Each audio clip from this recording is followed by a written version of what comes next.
I am Catherine Hayes, a United States Navy officer, and this is the story of how my father nearly destroyed the most significant moment of my life. The chapel doors were constructed from heavy oak, and light from the stained glass windows cascaded down the aisle in ribbons of crimson and gold. My father, William Hayes, occupied the front pew in his costly suit, displaying that same self-satisfied expression I had recognized since my childhood. He had not come to honor me. He was present to compare me against the daughter he had always envisioned, and to quietly ridicule the decision I had made to stand before him in a uniform instead of a dress. I could observe how his jaw tightened as I entered, his eyes locked onto the 4 stars gleaming on my shoulders. For him, those stars were not symbols of honor or sacrifice. They represented an affront to convention, an open rebellion against his insistence that I simply be conventional for once. The subtle curve of a smile on his face revealed that he believed he had already prevailed, that my wedding would be remembered as the day his daughter embarrassed herself before family and society. Each step I took down that aisle bore the burden of years spent being dismissed. My uniform,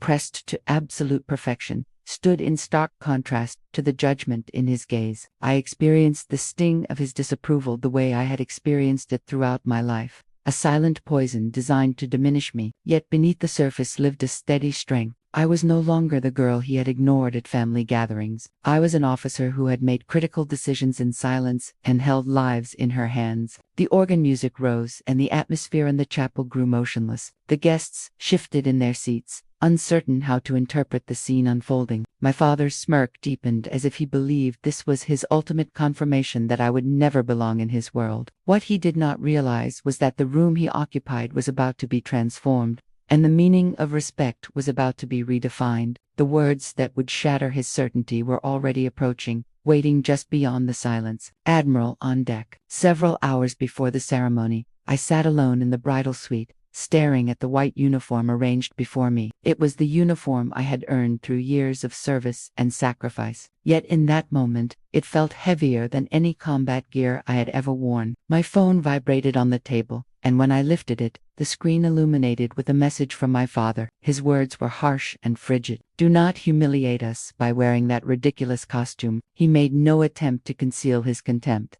To him, my career was nothing but a temporary obsession, and my uniform was a danger to the polished image he wished to present to the world. The words struck me harder than I anticipated. For 20 years, I had borne the weight of his judgment. Each comment, like a stone, added to my burden. He had called my deployments distractions, my medals trinkets, and my leadership nothing more than obstinacy. Seeing that same disdain written in black and white on the day of my wedding felt like a calculated blow, as if he wanted to remind me that even at my happiest, I was still insufficient for him. I clenched my jaw and forced myself to breathe. But inside, I could feel the familiar ache of being invisible to the man who should have been proud. The door opened without a knock, and my brother Thomas walked in. He carried himself with the effortless confidence of someone who had never once been questioned in his life. Thomas had always been the golden child, the one who could do no wrong in my father's eyes. He glanced at the uniform draped over the chair and released a laugh that sliced through me like a blade. "Seriously, Catherine," he said,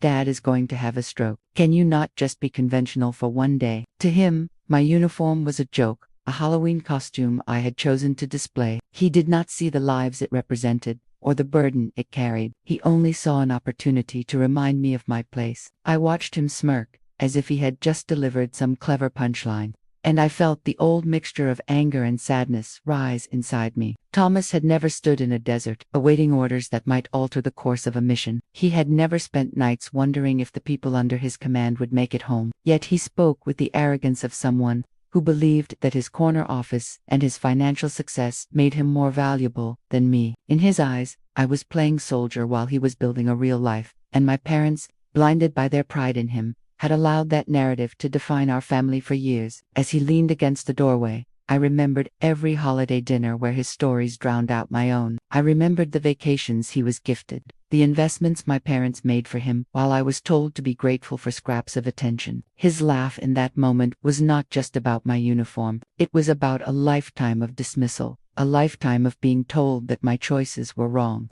that my sacrifices were less important, that my victories were not victories at all. I wanted to shout at him, to make him see that the uniform was not a costume. It was the sum of battles fought, of nights without sleep, of moments where decisions meant life or death. But I knew shouting would change nothing. Thomas lived in a world where approval came easily, and I lived in one where I had to earn it inch by inch. His mockery was not new. It was only the latest reminder that my family had constructed a hierarchy in which I would never rise above second place. As he left the room, still chuckling at his own cruelty, I looked back at the uniform. My father's text still burned in my mind, and Thomas's words still echoed in my ears. But beneath the anger, there was something else, a steadiness I had learned in the field. They could laugh and dismiss me, but the truth was that this uniform carried authority they could not begin to understand. On that day, in that chapel, they would finally see what I had become, whether they wanted to or not. The memory of that Christmas dinner still sits heavy in my chest. William, my father, claimed his usual place at the head of the table, speaking as if the entire evening revolved around him. Elizabeth, my mother, floated in and out of the conversation, smoothing tension before it could spark, pretending not to notice how unbalanced the room always felt. At the center of their attention was Thomas, glowing under the weight of their approval. Thomas leaned back in his chair and told the story of his latest promotion. His voice carried easily, laced with self-importance, and every pause was met with nods and smiles. My parents hung on every word about his corner office and his future, as if the corporate world he described was the only one worth existing in. I sat quietly, listening, knowing how familiar this pattern was. He spoke, they praised, and I disappeared into the background. When there was finally a lull, I tried to enter the conversation. I mentioned that I had been awarded a distinguished medal only a few weeks earlier. I spoke softly, not out of shame, but because I already knew how it would land. My father looked at me for half a second, patted my arm, and said, "Another little pin." Then he turned back to Thomas, his voice booming again with pride. In that moment, my accomplishment dissolved like it had never existed, swallowed by the glow they reserved for my brother alone. I was invisible once more, a shadow at my own family's table. That night, after the dinner, I sat in my car outside their house, with the cold seeping in through the windows. I stared at the steering wheel, replaying the moment my father brushed away my medal with that dismissive phrase. I wanted to believe it had only been a careless comment, so I called my mother, hoping she would soften the blow. Her voice was gentle, the same voice she always used when smoothing over the sharp edges of my father's words. She told me he was from another time, that he did not understand the world I lived in, and that he just wanted to see me settled. Settled. The words sank like a stone in my chest, reducing years of command, sacrifice, and responsibility into nothing more than a phase that needed to be tamed. As I sat there in silence, the truth cut through me. My family would never see me for who I really was. To them, I would always be the daughter chasing something too strange, too different, too uncomfortable for their world. Their recognition was a door that would never open, no matter how high I climbed. I realized then that I would have to live without it, and that the pain of that truth would follow me until I built something stronger for myself. The room hummed with low static from the encrypted radios, every man waiting for my word. On the screen, a grainy feed showed the building where hostages were trapped, and the SEAL team crouched in the shadows outside. Time was slipping away. The team commander's voice came through, calm but strained, requesting permission to use a last resort maneuver that could save lives or cost them all. Every set of eyes in that operation center turned to me. Hardened captains, men with decades of combat behind them, held their breath and waited. In that silence, I felt the weight of every rank, every decision that had brought me here. My pulse pounded, but my voice stayed steady. "Execute Bravo. Send the sitrap when you are clear." The only reply was a crisp acknowledgement and my call sign. "Roger that, Valkyrie." The word carried through the room like a seal of authority. It was not a nickname or a joke. It was a name that meant my judgment was trusted with lives. The respect in that room was not born of family ties or empty praise. It was earned in silence through choices that could never be explained at a dinner table. And in that world, I was not invisible. I was seen, and I was followed. I sat with my father's message still burning in my mind, the words "ridiculous costume" looping like a taunt I had heard all my life. For years, I had tried to fight on his terms, searching for his approval with explanations and achievements, hoping one day he would see me. That hope was gone now, replaced by a sharper clarity. My wedding would not be his stage or his chance to ridicule me. It would be mine. I laid out my uniform again and felt a sense of calm settle in. I would not wear lace or silk to appease anyone. I would wear the 4 stars I had earned and let them speak louder than anything I could ever say. If my family only respected power they could not deny, then I would give them a display of it they could never forget. With methodical precision, I began planning. The ushers would seat my offices and seals in the front rows, just as protocol dictated. My honor guard would follow every regulation to the letter. The fleet admiral himself would officiate in full dress uniform, legitimizing every choice I made. Piece by piece, I turned the ceremony into a lesson. They thought they were attending a wedding, but they were about to witness a demonstration. It would be the day my two worlds finally merged, and it would happen on my terms.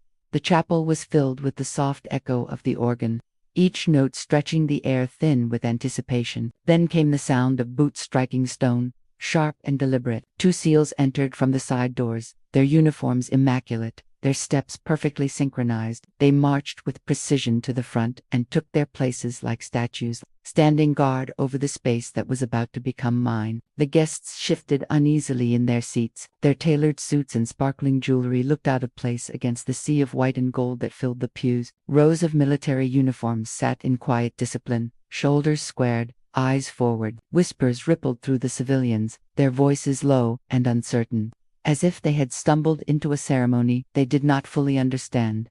The organ swelled again, and the heavy doors swung open. Sunlight spilled across the aisle, and I stepped into it, wearing the service dress whites of a United States admiral. The fabric caught the light, the 4 stars on my shoulders shining like sharp points of truth. For a moment, silence stretched through the chapel as every eye turned to me. I saw my father lean toward Thomas, his smirk curling into something cruel. He shook his head slightly and whispered loud enough for those closest to hear, "She looks absurd." The words hung in the air, small and cutting, meant to reduce me to nothing. But I kept walking, steady and unshaken, knowing the moment he thought belonged to him was about to slip away forever.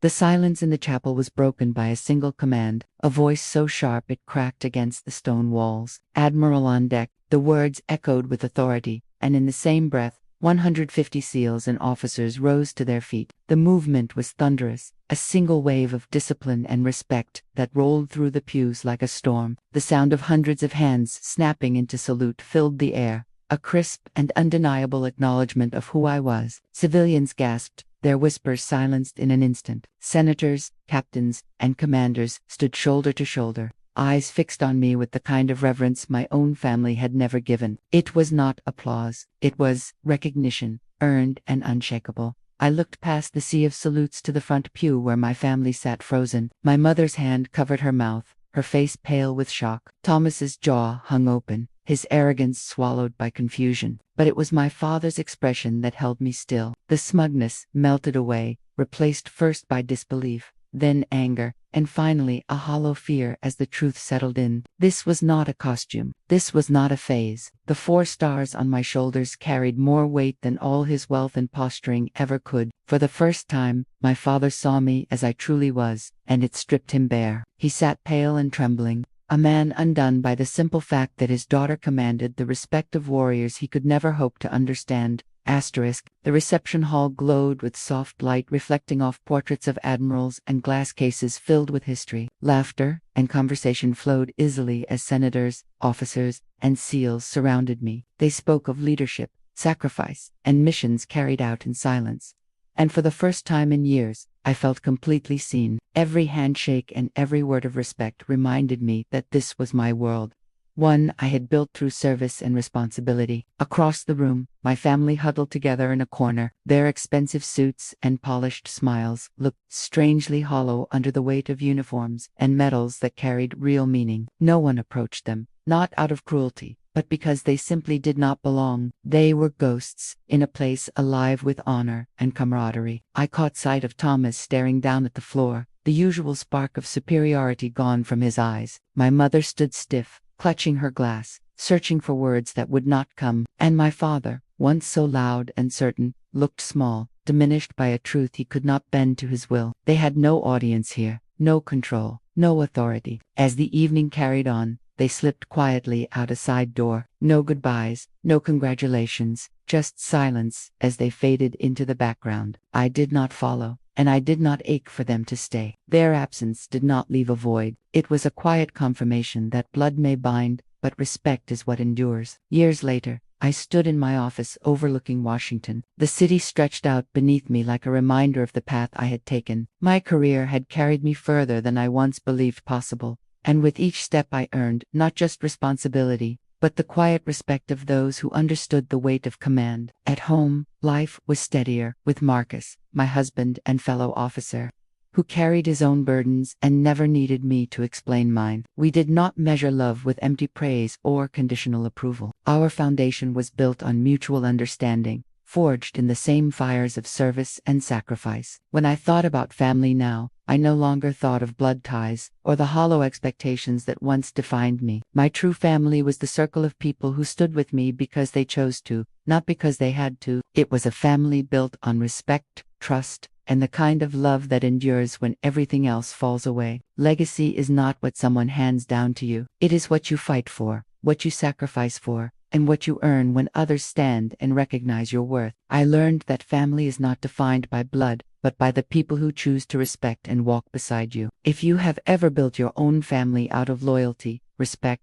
and trust, I would love to hear your story. Share it below so others can see that they are not alone. In this space, your voice matters, and your story can inspire someone who needs to hear it.